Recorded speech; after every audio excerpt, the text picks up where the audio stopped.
Classico, votre émission 100% foot le lundi soir sur Radio J. Merci de nous rejoindre ce soir. C'est un bonheur de vous retrouver. Classico épisode 11 à suivre sur les sites et applications de Radio J et en vidéo sur Facebook et YouTube. Autour de la table, le carré magique est en place.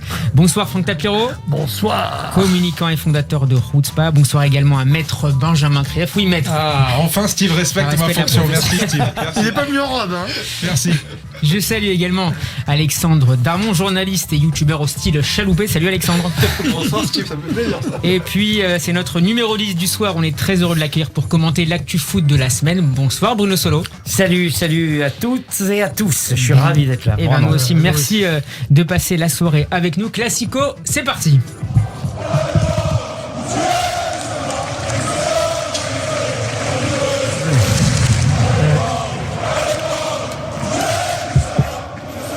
Ça, c'est un son qui date d'un autre siècle, non? Fin 19e, début 20e. La tradition victorienne. C'était le choc de la 16e journée. Le leader Lille affrontait le champion en titre, le Paris Saint-Germain. On attendait du spectacle. On a eu le tacle phénoménal de Kipembe, mais pas de but. Messieurs, regrettez-vous d'avoir raté le dernier Star Wars sur TF1 hier soir? Qui s'appelait Solo. C'était pour toi. C'était entre Bruno et Solo, ils sont déjà pris. Vous auriez mieux fait de le regarder. Steve, t'as bien résumé ce match. Voilà, avec le geste de Kimpembe défensif. Il n'y a que ça à retenir de ce match. On s'est fait chier, si tu me permets l'expression. Attention. On s'est ennuyé, alors pour parler mieux. C'était vraiment un match. Alors oui, c'était intéressant tactiquement parce que Lille a bien su maîtriser le PSG et autres. Mais sinon, pour nous placer du côté du Paris Saint-Germain, on a vu la pauvreté de l'animation offensive du club, de l'équipe. Quand on n'a pas nos deux stars, c'est terrible, on n'a aucune animation. Di Maria, c'était brouillon. Rafinha aussi. Keane devant, c'était assez brouillon. Donc je suis très déçu de ce match, on s'est vraiment ennuyé. Donc voilà. Non, votre honneur, là c'est un procureur, c'est plus un avocat.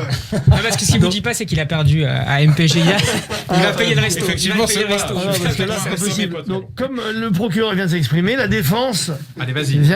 Je trouve que tu es très dur. Parce que d'abord, vu que l'infirmerie était ultra pleine et qu'on avait une équipe comme sur le terrain qui avait même pas 1 sur 2, hein, un titulaire sur 2. D'abord, j'ai trouvé que cette équipe était vraiment sur le coup. Physiquement, ils étaient sur le ballon tout le temps, en attaque et en défense. Ils relançaient en permanence. Ils ont tenté plein de choses. Je dis pas qu'ils ont tout réussi. Ils ont tenté 10 fois plus que d'habitude. Pour une fois. Moi, j'ai vu des gestes défensifs inouïs parce que on oublie de dire Kipembe. Bien entendu, 1 contre 5, c'est unique ce qu'il fait. Il se blesse en plus. Mais il se blesse avant. Ouais, non, mais bien sûr. On le voit, il a. Donc, c'est l'extraordinaire, c'est de voir un mec blessé. Éviter un 5 contre 0. Ah, tu veux dire qu'il s'est fait il se fait un claquage juste avant de tacler. Non, c'est pas je pensais que c'est le tacle. Non, on le voit dans la course. C'est vrai, d'accord. On sent qu'il se retient un petit peu. Et après, il y va avec le pied. Non, mais c'est un truc de dingue. Donc, il se claque, il y va, il sauve. Ça craint si je dis que c'est son boulot quand même. Non, c'est la moindre des choses. Il vient de 20 mètres derrière. Verratti, c'est beau. il fait un super match. Mais même Rafinha, ce qui me fait de la politique. Non, mais ce qui est un peu triste, c'est On qu'avant. a vu des choses comme disait Raymond. Je suis tout le temps un fervent défenseur du Paris Saint-Germain, mais c'est vrai que avant, on avait quand même une supériorité sur la Ligue 1, peu importe l'équipe qu'on avait. On arrivait à développer notre jeu et à gagner tous les matchs, même avec les absents qu'on avait. Et là, hier, tu te rends compte que quand on n'a pas nos joueurs clés, eh ben, on est. C'est Paris qui s'est affaibli ou c'est le Lyon? Oui, mais ça, moi, je me tue à le dire qu'on s'est affaibli. Mais même si Daniel Riolo n'était pas d'accord avec moi la semaine dernière, je me tue à dire qu'on s'est affaibli derrière. Et effectivement, là, c'est criant devant quand on n'a pas nos stars. Encore une fois, je me répète. On n'a pas d'animation offensive. Bruno Solo, qu'est-ce que tu as pensé? Qu'est-ce que vous avez pensé du match hier soir? Je vais intervenir sur plein de trucs durant l'émission. Choisis ton camp. Non, je vais intervenir sur plein de choses dans la mesure de mes connaissances et de ce que j'aurais à dire. Si tant est que ça soit passionnant, ça l'est pas toujours. Mais là, je vais fermer ma gueule parce que j'ai pas vu le match. Je n'ai vu que les résumés. Donc c'est un peu comme les bandes annonces, vous savez, c'est le meilleur qu'on nous montre. Puis tu vas voir le film et tu dis ah merde, finalement c'est de la merde. Il y avait tout dans les bandes annonces. Et le peu que j'ai vu, effectivement, j'ai vu le tag de Kimpembe, j'ai vu une talonnade de Moseskin, je crois. Voilà. Et là, voilà, c'est tout ce que j'ai vu, donc je ne peux pas vraiment m'exprimer sur le match. En revanche, juste pour faire une parenthèse, moi je suis ravi que PSG, qui va de toute façon trouver son rythme de croisière quand Neymar et Mbappé ils vont retrouver leur forme et qu'il y aura cette fameuse ce fameux trident offensif quand Rafinha va vraiment trouver sa place, parce que Rafinha c'est un grand joueur, hein, c'est une grande recrue, j'en suis sûr, et quand ils vont trouver ça va aller mieux. Mais je suis quand même ravi de voir que il y a un rééquilibrage rééquilibrage un peu dans la Ligue 1. Elle est quand même assez passionnante. On a 4 ou 5 équipes qui se tiennent en 2 points. Ça faisait longtemps que c'était pas arrivé. C'est un peu comme la Formule 1. Moi, je la regardais plus parce qu'on se faisait chier. C'est toujours les mêmes qui gagnent. Hamilton ou Hamilton. Voilà, Hamilton. Dès que t'as la pole position, t'as quasiment la ligne, l'arrivée.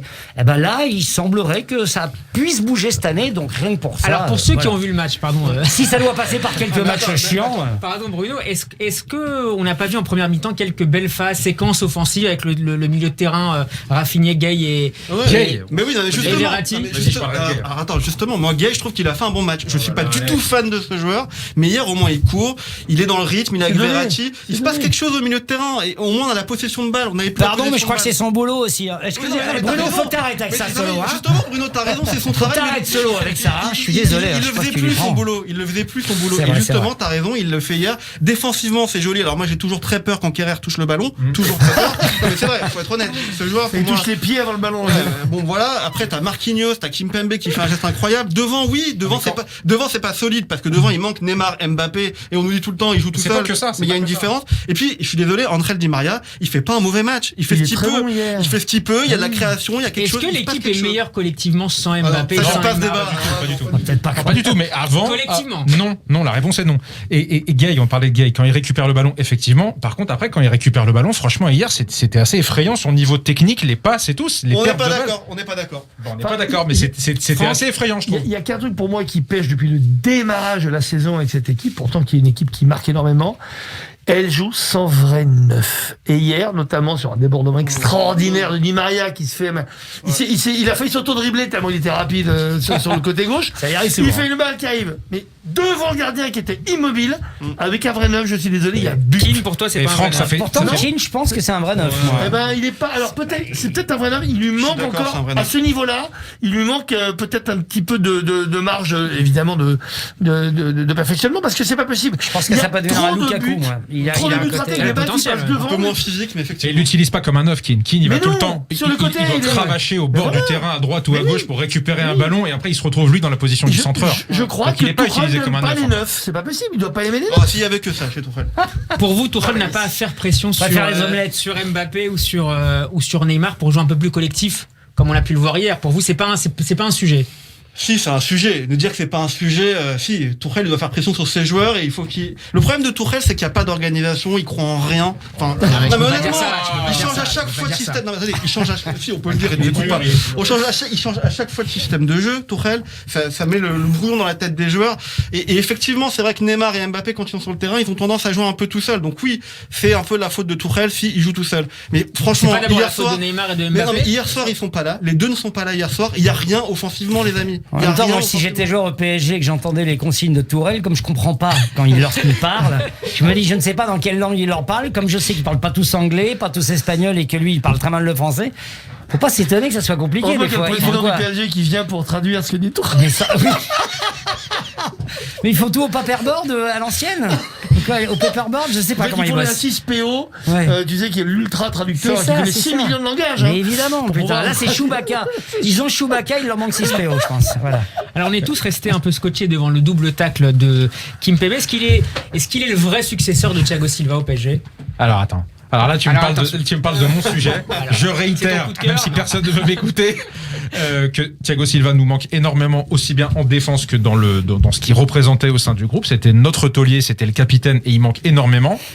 Hier, c'est vrai que par des gestes techniques comme ça, un sacrifice comme ça, Kimpembe commence à prendre sa place petit à petit, mais je crois qu'il lui manque encore l'aura qu'avait Thiago Silva dans l'équipe. Je pense que le successeur de Thiago Silva, c'est plus Marquinhos que Kimpembe. Moi, je t'ai déjà dit, je pense que Kimpembe ne peut pas tout seul être en défense à côté d'un Kerrer et avoir ce statut de leader sur le terrain et en dehors.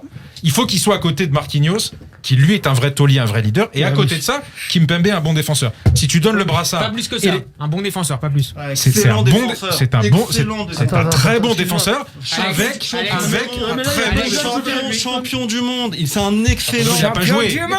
Mais peu importe, il n'a pas joué. Ça c'est bon. Peu importe, il n'a pas joué. Il est champion du monde à son âge. Alors, je suis d'accord avec toi. Tu le répètes chaque semaine sur le fait qu'il doit pas avoir un brassard de capitaine. Ça, je suis d'accord. En revanche, honnêtement, je pense que il a quoi, Il a 24 ans, Kimpembe, c'est pareil. Un défenseur à 24 ans à son âge, en défense centrale, dans l'une des meilleures équipes d'Europe. Ce qu'il fait hier, faut vraiment se le dire, ce qu'il fait hier, j'ai jamais vu ça de ma vie. J'ai jamais vu ça de ma vie. Le mec, il fait une pointe, il va, il court, il s'arrache, et puis c'est Yilmaz en face de lui. C'est Yilmaz. Physiquement, c'est un vrai joueur. Il arrive à la chercher. Donc non, c'est un excellent défenseur. Sans faire faute. Et il est aussi fort que Marquinhos. Marquinhos a un truc en plus. Non mais si, il est aussi fort que Marquinhos. Marquinhos, c'est un buteur de la tête. Mais Kimpembe aussi marque de la tête. Marquinhos, c'est meilleur. À la récupération, quand les deux ont... Qu'est-ce que vous êtes dur. Attends, quand les deux récupèrent le ballon face au jeu, ça n'a rien à voir. Marquinhos et Kimpembe, balle au pied. Mais non, je suis pas d'accord. Ça n'a absolument rien à voir. Sans prendre la relance. Mais même sur la relance. Le présentateur est d'accord avec moi. On voit qu'ils ont pas connu Osvaldo Piazza. Non, mais même sur la relance, Kimpembe, il est très fort aussi. Les Stéphanois qui sont. Et Christian Lopez. Osvaldo, mais à l'époque d'Osvaldo, je suis désolé, tu pouvais partir de ton point de péno et arriver à l'autre point de péno parce que. Ouais, les joueurs étaient polis, ils taclaient pas à l'époque. Ils te regardaient, ils te taclaient, mais surtout, quand tu vois Osvaldo, il allait tout droit. Aujourd'hui, c'est impossible, tu vas tout droit, tu te fais démonter au bout de 3 mètres. Mais moi, ce que j'adore dans Kimpembe, c'est d'abord au niveau physique, il est impressionnant. C'est quelque chose de dingue. Je crois qu'on se rend pas compte du niveau physique de ce mec. Au niveau technique aussi, il a toujours été décrié, mais c'est aberrant. Ce mec est très très fort techniquement dans son placement, etc. Maintenant, il y a un truc chez Kimpembe, et c'est normal, il est jeune, il doit travailler, même en étant champion du monde. Il est irrégulier. Il peut faire 2-3 matchs où il survole, c'est le meilleur défenseur du monde, et en un match, parce que comme on attend beaucoup de lui, parce qu'il est champion du monde et que tout le monde le regarde, il n'a pas le droit à l'erreur. C'est l'apanage des grands. Donc je dirais Kimpembe, arrêtons de le critiquer de façon erratique à chaque fois. C'est un immense défenseur. On a une chance unique qu'il soit au PSG, surtout avec le départ de Thiago Silva. Enfin, pour moi le vrai problème, c'est même pas d'ailleurs que Kimpembe, c'est enfin Marquinhos joue pas au milieu de terrain. Et il joue derrière. Le vrai problème, il est là. On a enfin Marquinhos, Kimpembe. Faut plus que ça bouge. Bruno, qu'est-ce que tu en penses de cet axe défensif parisien? Tu mettrais Marquinhos en défense à côté de Kimpembe? Je trouve qu'effectivement la place naturelle, et d'ailleurs même lui il le dit, Marquinhos, alors que c'est un joueur qui est totalement dévoué à son équipe, qui est totalement au service de l'équipe, donc il accepte de jouer dans une sorte de numéro 6 un peu bâtard, mais évidemment que sa place c'est derrière, c'est dans le 4, et c'est vrai que je pense que Kimpembe et Marquinhos ensemble, on a une charnière qui vaudra dans quelques années celle qui a valu au Real de Madrid, comment il s'appelle, Sergio Ramos quoi. Voilà. Et même je pense que Kimpembe il est plus fort que Varane. Alors dans le contact il est plus courageux. Kimpembe, Florenzi et Kurzawa sont tous sortis sur blessure hier, ce qui a conduit Thomas Tuchel à tirer une nouvelle fois la sonnette d'alarme. On va tuer les joueurs, peste l'entraîneur allemand. C'est une menace. Ah non, pardon, c'est un commentaire. Non, d'accord. Je le connais pas bien, et moi je vous dis, je comprends pas quand il met les points. Il était masqué. Des fois Thomas Tuchel, je sais pas s'il met les points d'interrogation ou d'exclamation, donc ça me fait flipper quand il dit ça. On va tuer les joueurs. Mais voilà, donc. Alors, d'autres clubs du Final 8 connaissent ces derniers mois une flopée de blessures musculaires, notamment le Bayern München, c'est pour toi. Ouais, Bayern München.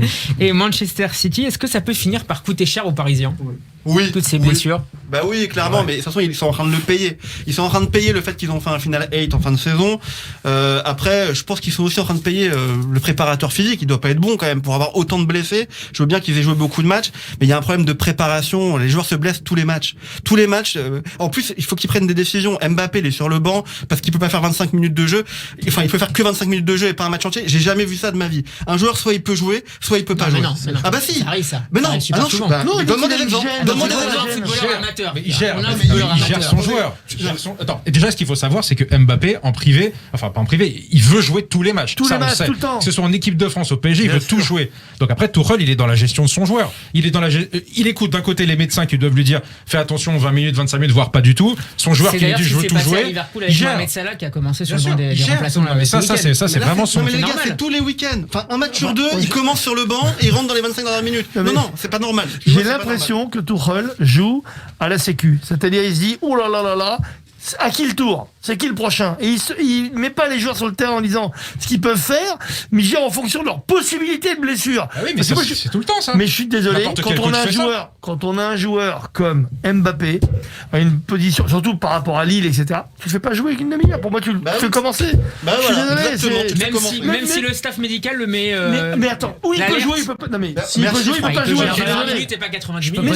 Je vais me poser une question. Alors, mais c'est quoi la raison profonde que vous n'oseriez pas dire? Qu'est-ce qui a y a un problème entre Tourelle et Non, mais je pense qu'il prend Mbappé, pas ses où il est- responsabilités. Non, il prend pas ses responsabilités. Il manque de courage. Mais si manque le de staff courage. médical, si le staff médical D'accord, l'alerte ok. sur la situation Bien sanitaire sûr. de Mbappé, c'est mais- logique de le mettre sur le banc. Évidemment. Bah, moi, je trouve Soit pas. il joue pas du tout. Voilà, moi, je Il joue pas 20 minutes. Mais non, mais je préfère qu'on dit. dise à Mbappé, tu te reposes 3 matchs. Voilà, Et exactement. puis, voilà, mais là, de le faire bâtard. Je suis désolé, mais quand tu commences avec Mbappé, t'as une chance de mettre un but dans les 10 premières minutes qui est plus forte que quand tu finis avec Mbappé. Et puis surtout, il y a un truc que je comprends pas parce que tu dis que tu peux jouer que 25 minutes, mais quid de la 26e ou de la 13e s'il Exactement. se blesse dans les 3 premières minutes, donc je comprends Peut-être pas qu'il le est en concept. capacité. Soit en tu joues, capacité- soit tu joues pas. Est-ce qu'il est en voilà. capacité Enfin, de tenir 25 minutes et pas 60 Mais ou 70? non, mais avec le physique qu'il a, je suis sûr qu'il peut le tenir. Non, Mais moi je pense Mbappé, qu'il y a un problème politique. Il fait plutôt. la gueule. T'as peut-être raison parce Il que fait la Mbappé, gueule. il fait la gueule. Il Il fait la son gueule. masque, on voit qu'il fait la gueule. Non, mais alors qu'est-ce qu'on se dit encore une fois? La conclusion, c'est quoi? C'est tout est de la faute de Tourelle.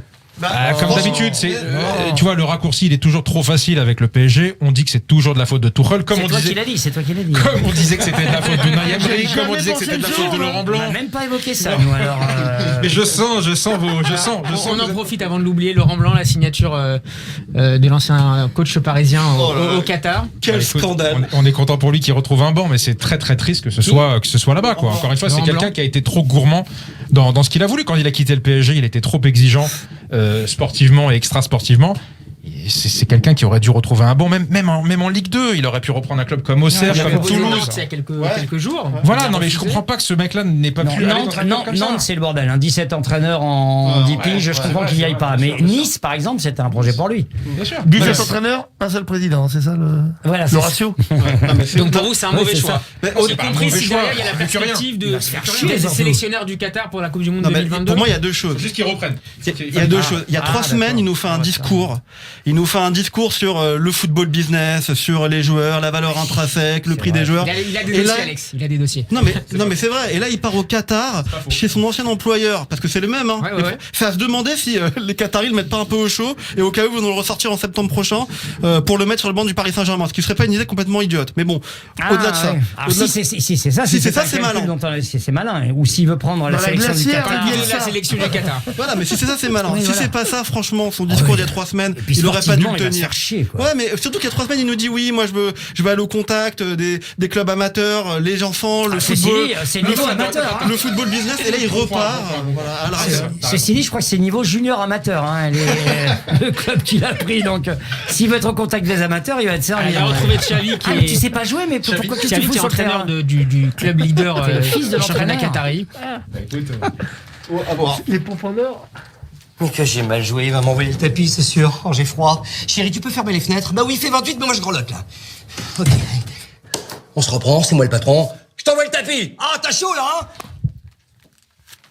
Bruno Solo, amateur de poker. J'ai l'impression que c'est Franck qui avait travaillé sur cette pub.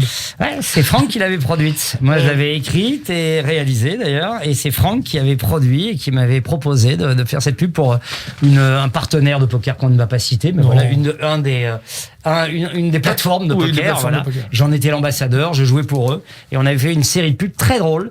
Pas Très mal, très hein. drôle, oui, bien foutu. Vingtaine, trentaine. Ouais, je sais pas, oui, une bonne dizaine Ah, en tout oui, cas. oui, Ouais. oui. J'étais face à mon écran et j'avais inventé des petites situations avec du hors-champ. J'aime beaucoup travailler le hors-champ, des personnages qu'on évoque sans les voir et qui sont derrière juste avec du sound design comme ça. Et donc on voyait ma femme rentrer.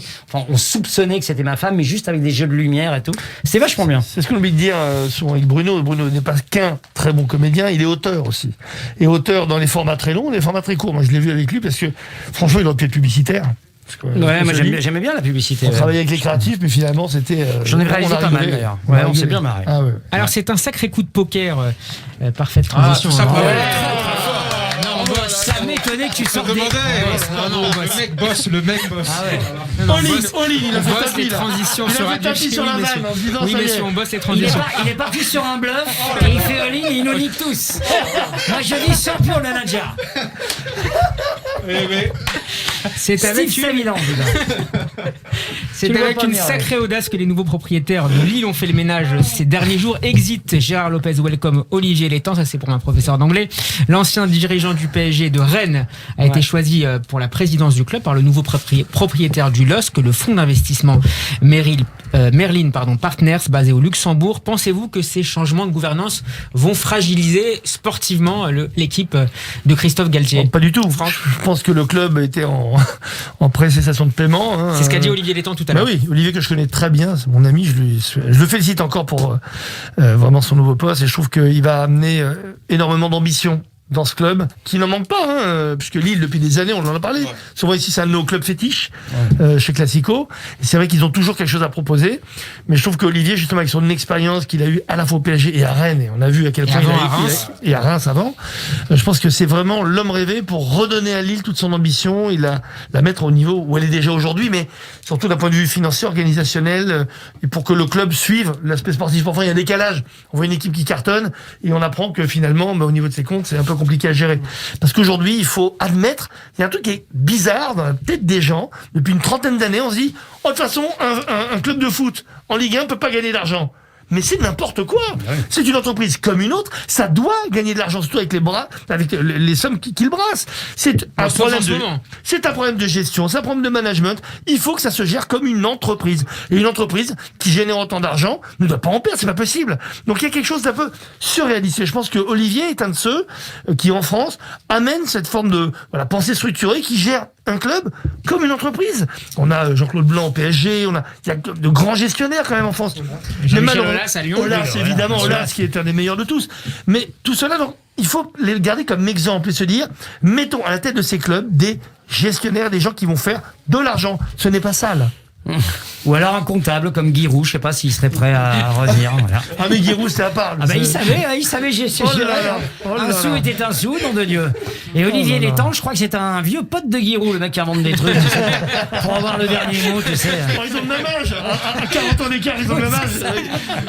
Pour vous, Alexandre Benjamin, c'est une opération blanche sportivement? Je crois, parce que c'est vraiment un club qui est hyper bien géré, comme l'a dit Franck. Moi, ce que j'aime beaucoup avec Lille, c'est que c'est un club qui arrive toujours à se renouveler en termes de joueurs. Ah oui, ça fait des années qu'ils font du trading exceptionnel. Là, on a vu Léao qui a marqué un but encore avec Milan. C'est un joueur qu'ils ont recruté peu cher, qu'ils ont vendu très cher. Là, ils ont Bamba cette année qui cartonne, qui vont sûrement vendre très cher. Il y en a même des fois qui feraient bien de rester une année de plus. Sûr, Nicolas Pepe, c'est quand même dommage qu'il soit. Nicolas Pepe, tu as raison, c'est une catastrophe. Dommage qu'il soit parti. Arsenal en plus, c'est l'enfer. Quel joueur. C'est vrai. Mais c'est ça, ils arrivent toujours à recruter des joueurs jeunes, à les former et à les revendre. Et ça, c'est Mike Maignan, leur gardien qu'ils ont acheté au Paris Saint-Germain pour très peu de choses. C'est le futur gardien de l'équipe de France, je pense. Donc voilà, ça, ils arrivent à avoir toujours des joueurs à se renouveler. Vous pensez que ce modèle de trading va pouvoir se pérenniser? Mais c'est le seul. Excuse-moi. Pardon, excuse-moi de réussir en même temps. Pour des clubs comme Lille, aujourd'hui, c'est le seul modèle qui peut. C'est-à-dire qu'il n'y a que les clubs comme le Paris Saint-Germain ou des clubs avec justement des fonds ou des États derrière pour injecter de l'argent frais. Mais sinon, le seul modèle possible pour des clubs, c'est justement le trading de joueurs. Donc c'est indispensable pour eux. Alex? Moi, je suis pas d'accord avec vous. Je suis très inquiet pour Lille et pour les autres clubs français, parce que si on reste que sur le trading, en fait, il faut qu'on m'explique comment Lille est en cessation de paiement, alors qu'ils recrutent des joueurs à 10 millions d'euros et qu'ils les vendent 80 millions d'euros. Qu'est-ce qui se passe? Où va cet argent? C'est hyper mal géré et à mon avis, c'est aussi le problème de la billetterie. La billetterie, c'est rien quand vous regardez par rapport au transfert de joueurs. Quand tu achètes un joueur comme on parlait de Nicolas Pepe, tu l'achètes 15 millions d'euros, Pepe à Angers, je crois à l'époque, tu le revends 80 millions d'euros à Arsenal. C'est un exemple parmi tant d'autres. Osimhen, tu l'achètes au club de Charleroi, tu le revends à Naples. Léao, on parlait de Thiago Mendes. Enfin, tous ces joueurs. Renato Sanchez dans quelques semaines ou quelques mois. Voilà. Donc, il y a un problème, à mon avis, c'est peut-être aussi les pourcentages de revente à un moment donné que tu dois verser au club d'avant. Parce que c'est bien beau de vouloir vendre les joueurs très chers et de dire on va les acheter moins cher, on va faire un pourcentage de revente derrière et tout. À un moment, tu passes à la caisse et t'as pas prévu ça.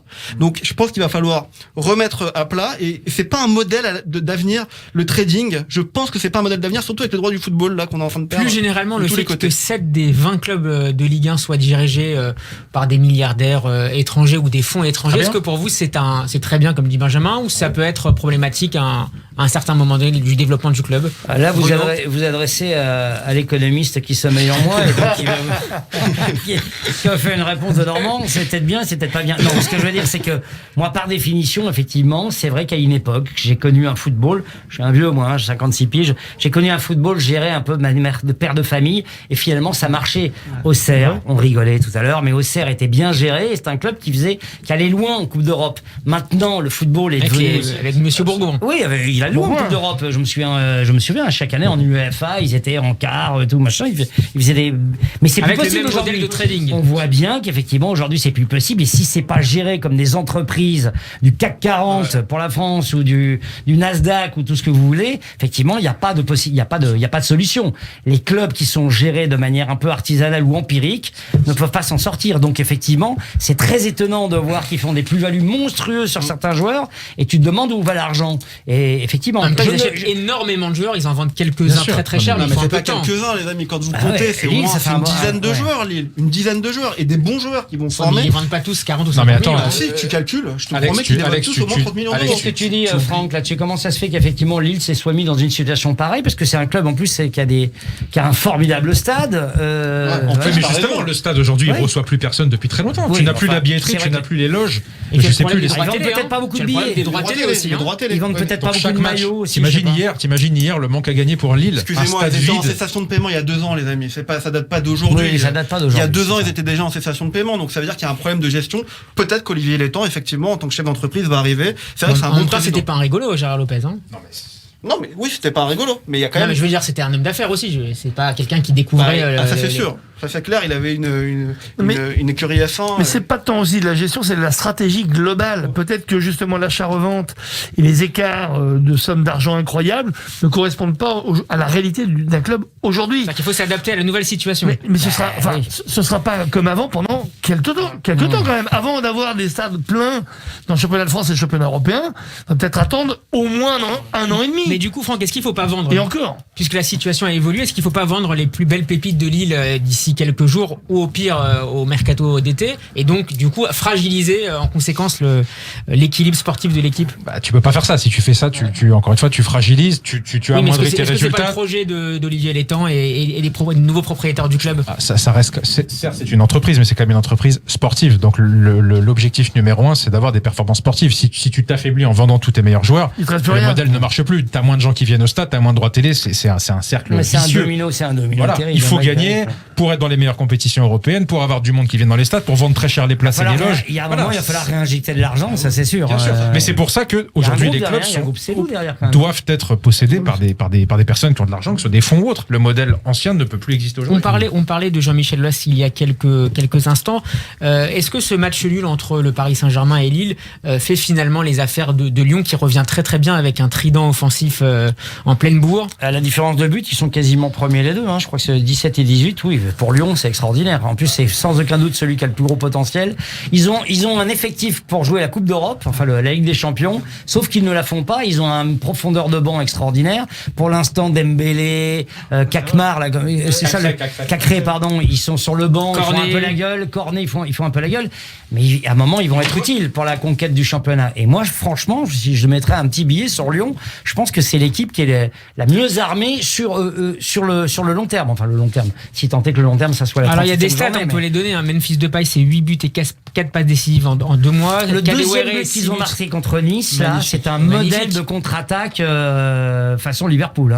C'était exceptionnel ce qu'ils ont fait. S'ils arrivent à garder cet effectif, et on sait que là, s'il est capable de le faire pour l'année prochaine, avec Garcia qui a l'air d'avoir trouvé la bonne carburation, ils peuvent faire mal même en Ligue des Champions s'ils arrivent à garder 2-3. Moi, je trouve que c'est les mieux partis. Franck, c'est quand même, désolé, et j'adore Lyon et Lille en plus, c'est deux clubs que j'aime bien. Mais pour moi, c'est même pas comparable avec le PSG. Quand je dis pas comparable, c'est le PSG avec 80% de son équipe, même pas le 100. Il marche sur la tête de Lyon et de Lille tous les jours. Mais Franck, c'est ce qu'on disait. Franck, c'est ce qu'on disait au début d'émission. Ça, ce que tu dis, c'est vrai. C'était vrai les saisons précédentes. Cette année, c'est plus vrai. C'est ça le constat d'hier soir, malheureusement. Il y a eu un truc extraordinaire cette année. La semaine dernière. Oui, tu perds contre Lyon, tu fais match nul contre Lille. N'oubliez pas que le dernier carré européen, il y avait Lyon. Et ça a motivé. On a fait la meilleure année du foot français européen de l'histoire. Avec 2 équipes dans le dernier carré, c'est jamais arrivé, même en 92 quand Marseille est champion. C'est jamais arrivé. 92-93. Voilà, 92-93. C'est jamais arrivé. Donc, Lyon, PSG, ça veut dire quoi? Ça a motivé les gens en se disant, attends, maintenant, le football français a son mot à dire dans le championnat européen. Ça motive. Et c'est vrai que Lyon, ok, ils sont pas qualifiés, mais donc ils peuvent se concentrer sur le championnat, ce qu'ils ne peuvent pas faire le PSG, parce que le PSG, c'est quand même le plus important, c'est la Champions League.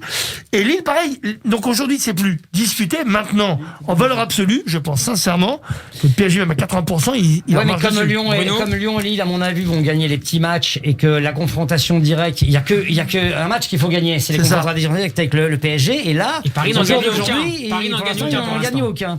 Donc je pense que pour l'instant, ils sont vraiment sur le même pied d'égalité. Il faut pas qu'ils perdent les petits matchs. Effectivement, le PSG perd rarement les petits matchs. Enfin là, ils en ont perdu 4 quand même depuis le début, alors que les deux autres, ils en ont perdu qu'un ou deux, je crois.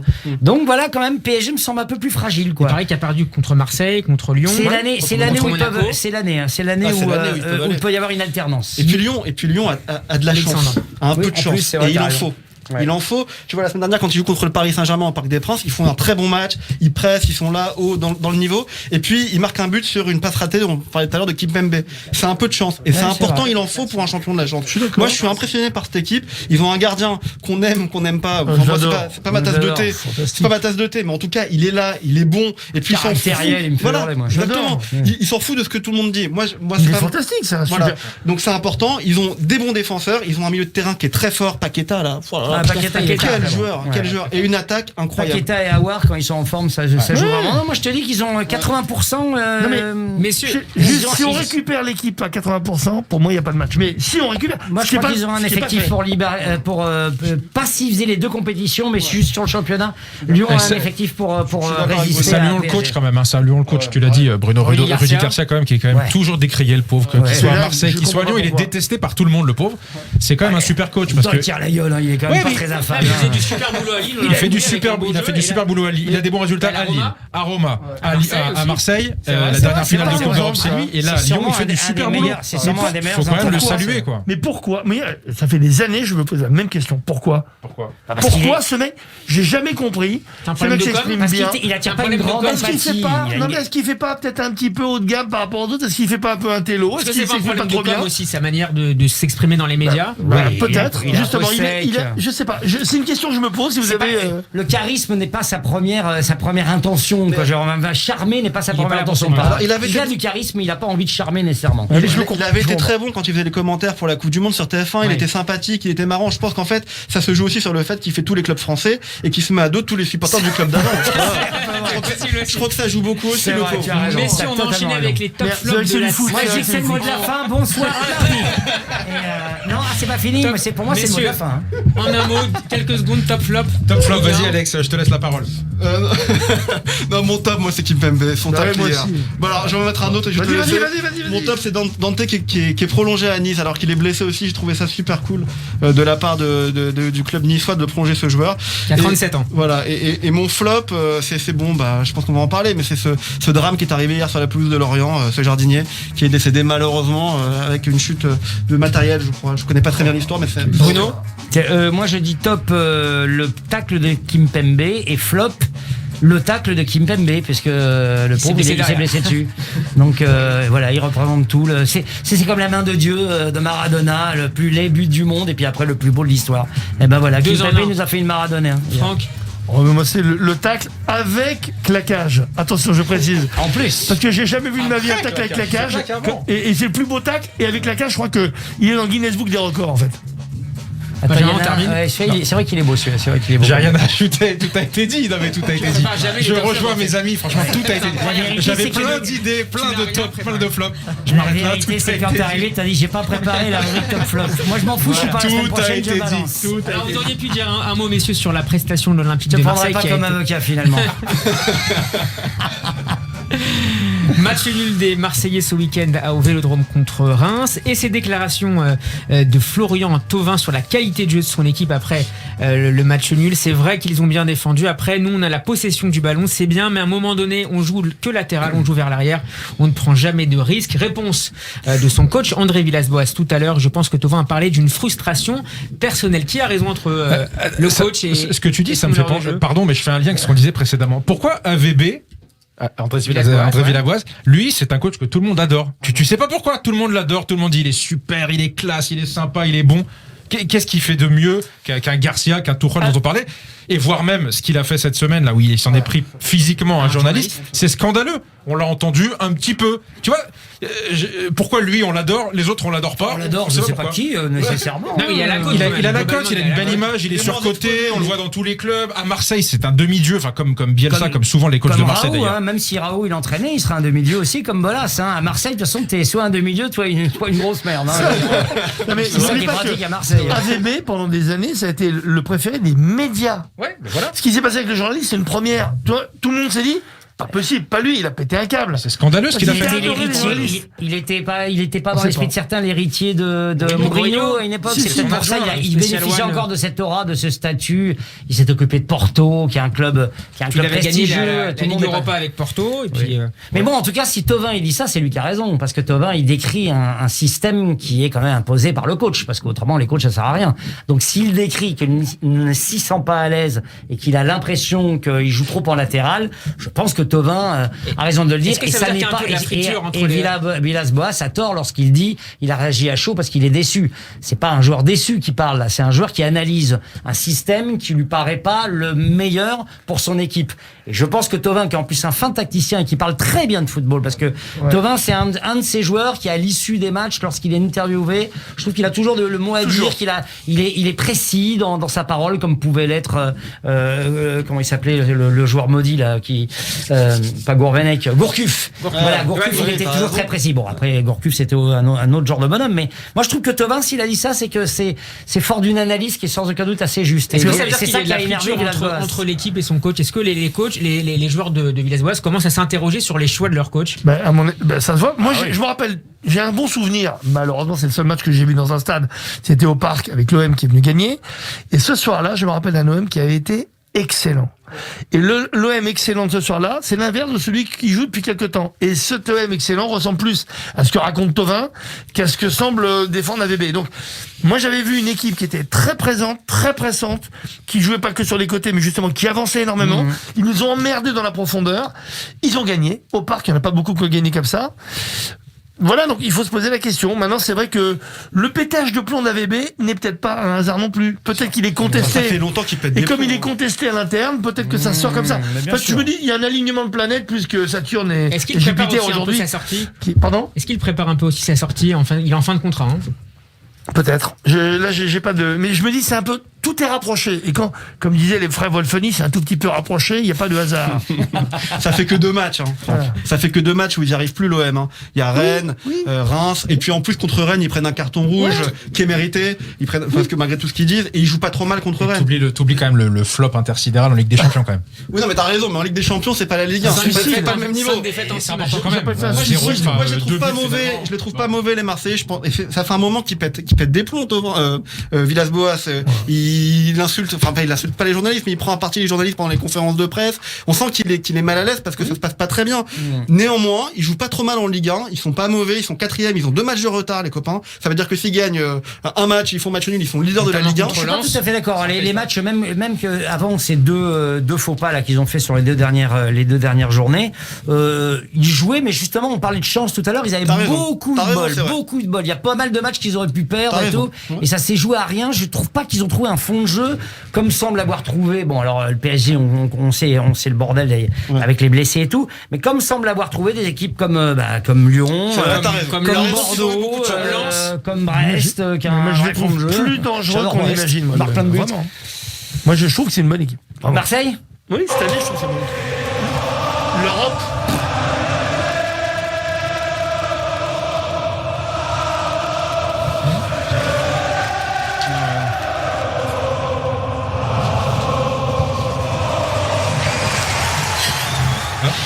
L'hommage d'Anfield à Gérard Rouillet, disparu la semaine dernière. Magnifique. La Première Ligue, justement, c'est d'ordinaire le principal acteur étranger de notre mercato, mais il pourrait en être différemment cette année, d'abord à cause de la baisse des recettes liées au coronavirus, mais aussi du Brexit. Le mercato d'hiver ouvrira, en tout cas ses portes, le 2 janvier. Quel club français a besoin de se renforcer en priorité? Bruno? Oh non, je laisse. Non, alors Alex. Paris. Ouais. Paris, parce que Paris a beaucoup. Quel poste? Bah, je pense en défense latéraux, les deux latéraux. Derrière. Alors, les Florenzi, ça va. Mais je pense. Oui, c'est vrai. Mais Et Bernat, il revient quand Bernat? Bernat, il faut le remplacer, mais même en défense Bernat va centrale. revenir fin février, début mars. Ouais, mais c'est trop tard. Parce que là, il manque Bernat. Meilleur. Il manque Bernat. Meilleur. Ouais, il manque. Il manque. T'as Baker à la place, bon, qui est pas incroyable, qui fait le job, remarque. T'as Kurzawa aussi. Ouais, qui fait un bon match hier. Qui fait un bon match. Non, mais je pense que Paris va devoir se renforcer un petit peu. Ce n'est que pour pallier les blessures. Derrière, je suis désolé, Kerr n'est pas au niveau. On a beau le répéter, Diallo n'est pas au niveau non plus pour le moment. Donc il va falloir prendre un défenseur central au niveau. La presse italienne parle cet après-midi de Papou Gomez, le meneur de jeu de l'Atalanta Bergame. Est-ce que c'est une position où Paris... Ouais. Non, mais il faut arrêter d'acheter des milieux de terrain maintenant, parce que là, ça fait des années. Il faut arrêter d'acheter des milieux de terrain. On a Rafinha, on en parlait tout à l'heure, c'est un super joueur. Donc laissons le jouer. Je suis sûr qu'il va Voilà, s'installer. laisse-le jouer. Tu vas pas rajouter encore derrière un milieu Et offensif. Danielo aussi, quand il arrêtera d'être baladé, quand ils vont arrêter de le balader, parce que Danielo, il peut faire vraiment comme Donc on touche pas au milieu. On ne gagnera jamais la Champions League sans une immense défense. On a un immense gardien. On a des trous derrière, on le sait. Moi, pour moi, surtout latéral, parce que Bernat, pour moi, c'est le top du top du top. Et aujourd'hui, jouer sans Bernat, c'est monstrueux. Ouais, c'est très difficile. Monstrueux. Et donc, moi, je renforcerais d'abord la défense. Il n'a pas besoin d'attaquants. Il les a, les attaquants, il ne veut pas les faire jouer en pointe. Est-ce qu'il suffit pas de faire reculer Marquinhos et d'acheter un milieu de terrain à sa place de qualité? Non, il faut acheter, il a raison. Décidément, ça rentre pas, Alex. C'est le même micro. Non, Alex, il a raison, et je me répète encore, on a perdu Thiago, qui n'a pas été remplacé ni par Kerrer ni par Diallo, donc il faut acheter un défenseur de cette trempe. qui jouera à la place de qui sera dans la rotation. Qui sera dans la rotation avec Kimpembe. Avec Marquinhos et Kimpembe. Bien sûr. Et quand il joue, tu fais jouer Marquinhos en 6, mais ça me dérange pas. Si t'as un grand défenseur. Si, moi, ça me dérange. Moi aussi. Non, mais ça dérange. Pourquoi ça te dérange cette année? Parce que l'année dernière, encore une fois, t'avais Thiago Silva derrière. T'avais un vrai défenseur de top niveau. Si tu recrutes un défenseur de top niveau et que tu laisses Marquinhos devant eux, ça change tout. Tourelle dit on doit réfléchir avec le club. Il pose un certain nombre de bases pour avec le club. Il va acheter quoi. Oui, il doit réfléchir avec son directeur sportif. Bien sûr. Il va surtout réfléchir avec Leonardo, et c'est ça qui est très fort chez Leonardo, c'est qu'on ne sait pas du tout ce qu'il va faire. Voilà, moi j'ai appris à connaître ce mec. Fais-lui confiance. Bah justement, c'est ça qui est bien. C'est qu'il sort des mecs de derrière. Rafinha, on savait pas du tout qu'il allait venir. Fais-lui confiance. Danilo Pereira, pareil. Moïskine. Le mec, il travaille en sous-marin et c'est génial. Très bien. C'est très bien. Je suis d'accord avec toi, c'est très bien. Donc je pense que c'est surtout Leonardo. Mais pour changer de club un peu, il n'y a pas que Paris, il doit se renforcer. On parlait de Marseille. Marseille, il doit bien se renforcer quand même. Parce que devant, Marseille, c'est le. Comment il s'appelle, la pépite? Luis Enrique. Tu sais très bien comment il s'appelle. AMPG, je l'ai acheté 55 millions. Mitroglou va revenir. Il a eu un coup de fil. Mitroglou va revenir. C'est comme ça qu'il s'appelle, non? Mitroglou. C'est comme ça. Moi, quand je rate un but le lundi soir, on m'appelle Tapiroglou. Donc. Tu vois, typiquement, on en a parlé ici, mais bon, alors Giroud, il était sur le marché ou pas, c'est un joueur qui doit revenir en France. Pourquoi pas à Marseille? Quand tu vas jouer Bordeaux, alors là, c'est bien passé. Mais pareil, il y a plein de clubs en France à qui ça ferait du bien de recruter des bons joueurs. Il faut un 9. Giroud pour Marseille, ce serait une super idée. C'est vraiment un joueur pour Marseille. C'est une grande tradition de avant-centre pivot comme ça et tout. Vraiment, tu peux t'appuyer sur lui. C'est un mec qui fait bien jouer ses coéquipiers. Bon, je fais partie de ceux qui aiment beaucoup Giroud. Il y a une abnégation chez ce mec. On a un projet du Classico. On a un projet, c'est de construire une statue Giroud dans le studio pour tous les Classicos. Mais c'est vrai, je comprends pas pourquoi il revient pas en France. Bon, en même temps, je crois que Lampard, il veut pas le lâcher. Et puis il y a le salaire. Il a gagné suffisamment bien sa vie. J'ai pas les chiffres, mais ça doit être. Quand tu sais combien gagne Benedetto, tu te dis qu'il y a peut-être un peu d'argent. Tu peux donner 400 000, j'imagine. Benedetto, c'est 300 et quelques. Les supporters à Marseille, ils lui feraient une statue à Giroud. Bien sûr, je suis sûr. C'est typiquement le genre de joueur que j'adore. Totalement. Rayon départ, on évoque le départ de Memphis Depay à Lyon, peut-être vers Barcelone. Est-ce que ça serait dommage pour Lyon de perdre son attaquant? C'est son attaquant. Il est à 6 mois de la fin de son contrat. Ce serait dommage pour Depay d'aller mettre à jouer. Il jouera pas. Ils vont pas le faire jouer. Il le fera pas jouer comme là-bas. Il devrait faire encore une année. Et puis, il peut gagner un championnat avec Lyon. Et je sais pas, parce que c'est quand même pas non plus. Il a quel âge? Il a 34 ans, 35 ans. Non, il est plus jeune. Il est plus jeune que ça. Pardon. Apparemment, c'est une question aussi de coût, puisqu'on évoque un transfert de 5 millions d'euros et ça permettrait de libérer aussi de la masse salariale, puisqu'il coûte 420 000 euros mensuel brut. Mais il les vaut. Franchement, quand il est inspiré, c'est un des meilleurs joueurs du championnat quand même. Il est vraiment. Il a tenté un sacré penalty. Et la passe qu'il fait hier, la passe au laser, rater, exactement là où il faut dans la course C'est un super joueur. d'Aouaré, là, c'est ça. Ils ont un Kalewere. Qui est un super joueur lui aussi déjà. Foutez-vous de ma gueule. Il y a le technicien.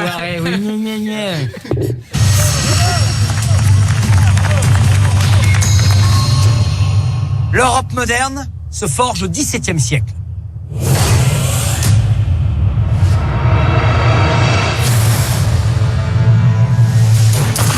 Les rois. De quel droit se partage-t-il mon empire?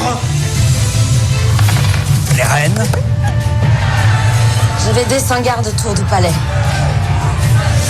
Les nobles. Regardez-moi! Mais aussi le peuple se battent tous pour le pouvoir. Bruno Solo, la saison 4 de la série documentaire La Guerre des Trônes a démarré la semaine dernière sur France 5. Quel est le concept ? On raconte comment l'Europe s'est construite depuis la guerre de 100 ans jusqu'à là, l'époque qu'on évoque dans la saison 4, à savoir Louis XIV, Guillaume III d'Orange, Philippe IV d'Espagne et Charles Ier et Charles II d'Angleterre. Et donc on montre comment, avec des alliances, des guerres, des trahisons, des mésalliances aussi, comment l'Europe a toujours été un rêve de souverain. Alors un rêve un peu autocrate au début, mais après un rêve que le peuple a su récupérer pour construire une Europe et qui donne celle peu ou prou qu'on a aujourd'hui. Mais l'Europe a toujours potentiellement existé. Il y a toujours une volonté des princes, des reines, des régents, des rois de rassembler l'Europe. Et c'était la grande obsession d'ailleurs de Louis XIV, qui y parviendra en mettant son petit-fils, sur le trône d'Espagne, quoi. Mais on montre, voilà aussi comment Louis XIV a été un roi très guerrier. 40 ans de guerre sur 70 ans de règne, quand même. Comme il était un roi amoureux, comme il a été un roi aussi néfaste, puisqu'il il a révoqué l'édit de Nantes, qui était quand même la chose la plus formidable qu'avait fait son grand-père, Henri IV. Il a révoqué l'édit de Nantes, et donc il a fait beaucoup d'erreurs politiques. Mais bon, voilà, c'était aussi un roi des arts. C'est le roi qui a fait connaître Molière. Ça a été le sponsor de Lully, de Molière. C'est quand même pas rien. Donc voilà, un règne absolument incroyable. Et au travers de son règne, on parle du règne des autres aussi. Ça n'est pas que centré sur nos souverains. C'est aussi sur tous les souverains d'Europe. Alors vous êtes passionné, Bruno Solo, par l'histoire politique, l'histoire diplomatique, l'histoire culturelle, mais aussi l'histoire sportive, puisque vous participez à un livre collectif PSG 50 ans, 50 moments aux éditions Larousse. Votre souvenir, votre plus beau souvenir de supporter du PSG, c'est quoi? Alors, je suis très emmerdé parce que je suis pas dans le livre. Ah bon? Non.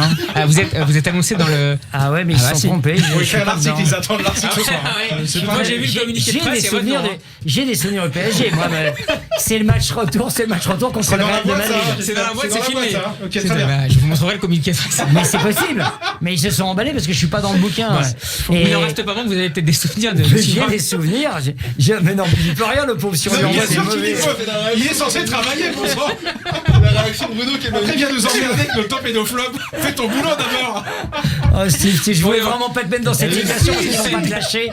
Alors que t'es un vrai chef. Ça va repasser toutes les semaines, ça. On va repasser toutes les semaines. Parlons de la deuxième édition du livre dans laquelle sera Bruno. Oui, c'est ça. C'est la suite. Ah oui, c'est ça. Non, mais mon souvenir, c'est le match retour contre le Real de Madrid et le but de Camboire dans les 93. Voilà, ça c'est vraiment un immense souvenir du PSG, une sorte d'explosion au Parc des Princes, où là j'ai vu que le Parc des Princes était un grand stade, parce que longtemps le Parc des Princes avait la réputation d'être un stade un peu snob, un peu discret, dans lequel il n'y avait pas d'ambiance, et c'est à partir de ces matchs-là où ils ont trouvé un public, Paris, et qu'il est devenu à mon avis un club. Avant, longtemps, ça a été une sorte de club un peu artificiel qui s'est fait très sincèrement quand ils ont commencé à créer Daniel Echter, tous ces gens-là, le président, comment il s'appelle, le président qui avait les cheveux blancs là. Borelli, voilà. Mais ça ne prenait pas. Il n'y avait pas de public à Paris. Il n'y avait pas de public à Paris. On pensait pas les Parisiens ne pensaient pas comme les Madrilènes, comme les Londoniens, comme les Munichois. Il n'y avait pas l'esprit club. Il n'y avait pas l'esprit club.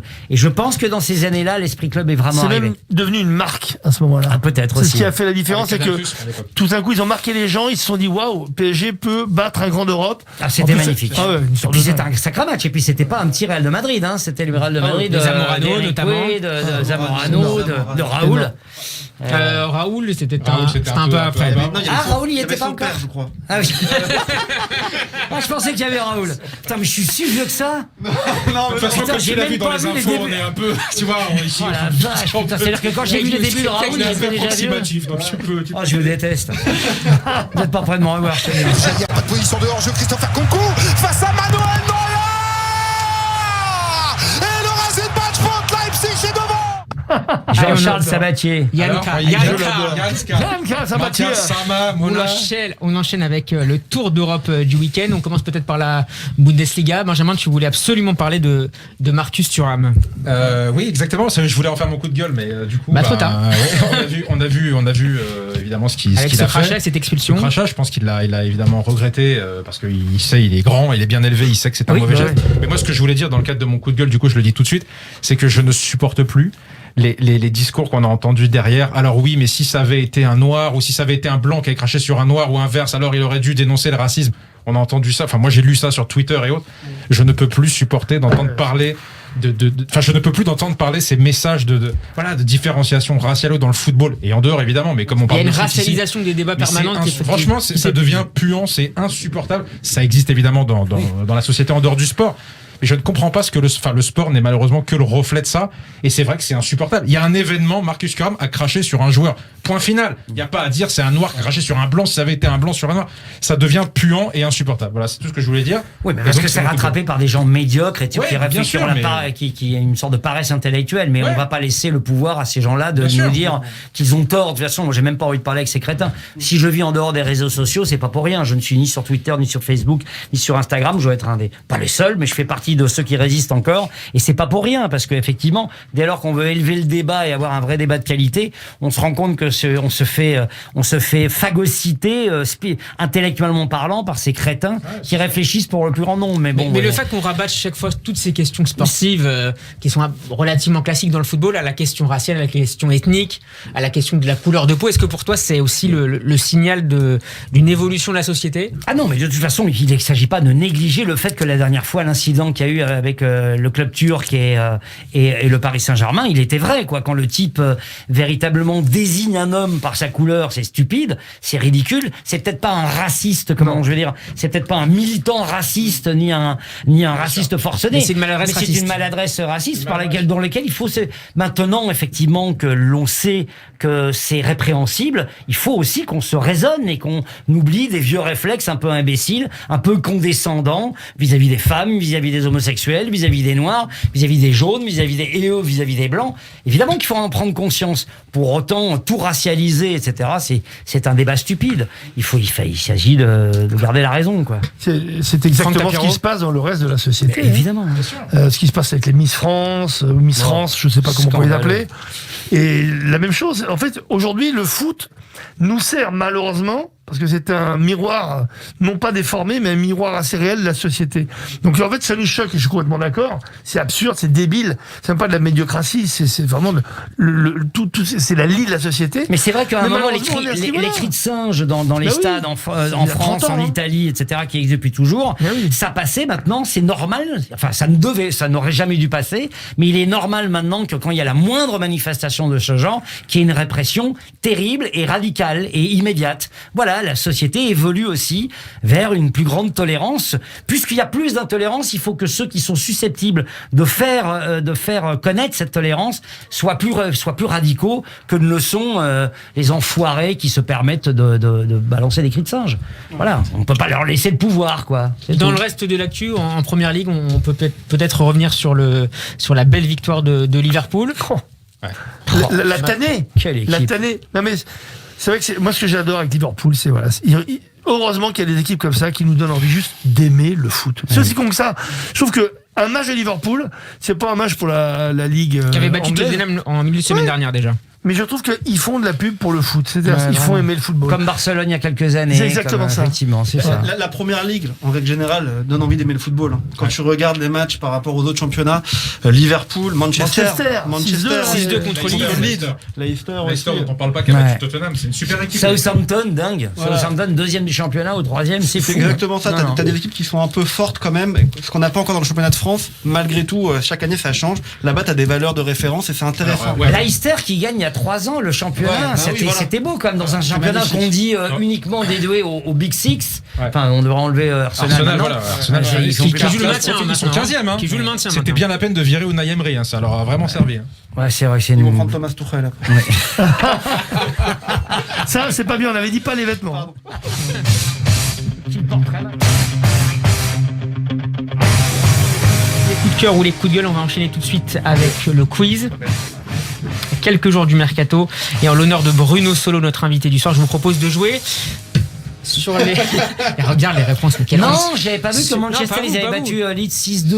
Oh la vache, changer les boules pour Bielsa. Bon, bref. Sur les 20 plus gros transferts de l'histoire du PSG, c'est exprès.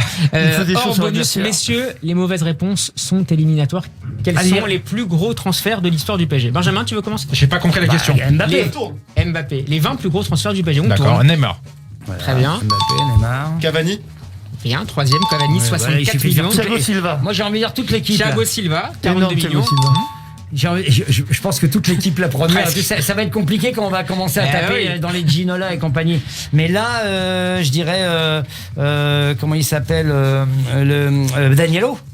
Danilo, non. Ah bon? Merde, mais t'as le droit à un petit joker. C'est gentil parce que je suis Alors, l'invité. Benjamin. Oui, mince, oh là là. Bon, Di Maria. Ouais, voilà. Di Maria, vas-y, Di Maria. Bravo. Là, tu dis Di Maria. Allez, vas-y.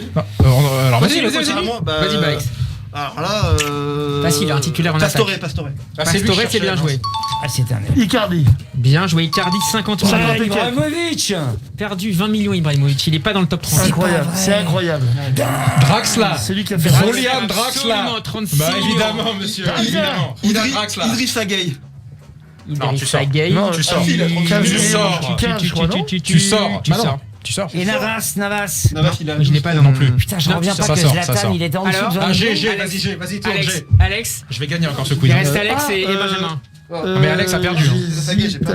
Ah non, Idriss Gueye, pardon, il est là. Idriss Gueye a gagné 30, il était là, pardon. Bernat. Non, ça sort. Benjamin. Lavezzi. Lavezzi. Bien joué, Lavezzi. Bah oui, bah si. Bah non. Bah écoutez, Ah si. si, Lavezzi, 30, pardon. Lavezzi. Présentateur aujourd'hui. Ouais, mais j'ai pas le lunettes. Oh là là, je sais pas là, c'est dur.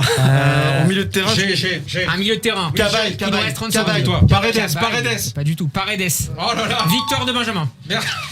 Classico, Paredes. c'est déjà fini avec cette victoire de Benjamin. Bruno Solo, merci beaucoup. C'est un Plaisir plaisir. d'être avec nous ce soir. Je rappelle que la guerre des trônes, messieurs s'il vous plaît, que la guerre des trônes, c'est à retrouver chaque semaine sur France 5 le Tous les vendredi vendredis, soir. à Et pour 20h. ceux qui seraient occupés à ce moment-là, c'est disponible sur les sites France.tv. Merci beaucoup. C'était un Bruno Solo, et bonheur. Je revenez reviendrai. quand vous voulez. On se retrouve lundi prochain à 21h. En attendant, vous pouvez retrouver l'émission en podcast sur notre site et en vidéo sur la page YouTube de Radio J. Tout de suite, la soirée continue en compagnie d'Avenir Azoulay pour le Festival Oriental. À lundi prochain.